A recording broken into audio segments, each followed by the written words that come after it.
Ku danna subscribe domin samun sababbin shirye-shiryenmu cikin sauƙi. Sannan ku danna ƙararrawar sanarwa domin sanar da ku da zarar mun ɗora. Assalamu alaikum jama'a. Barkanmu da sake saduwa a cikin wannan shirin namu.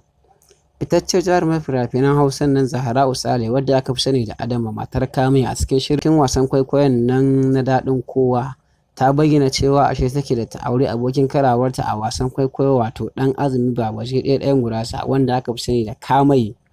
A yayin wata tattaunawa da gidan rediyo ta yi da jaruma a jiya Laraba, Adama ta bayyana cewa shi aure al'amari ne na Allah, kuma idan Allah ya rubuta cewa Kamaye mijina ne, to haƙiƙa sai na aure shi, kuma ba abin mamaki bane domin kuwa a shirye nake da aure shi. Jaruma Adama ta ƙara da cewa ita san ba mafaɗaciya ba ce a zahiri, kawai dai wasa ne aka ba ta tsarin ta fito a matsayin mafaɗaciya. A ƙarshe ta yi kira ga sauran jaruman masana'antar Kannywood da su taimaka su haɗa kansu su kauce wa rikice-rikice domin tabbatar da zaman lafiya da ci gaban jaruman da masana'antarsu. Idan wannan shine zuwanka na farko wanda ka danna subscribe domin samun sabon shirye-shiryenmu cikin sauƙi. Idan kuma ka riga ka yi subscribe, to kai like ɗin wannan bidiyon. Mun gode.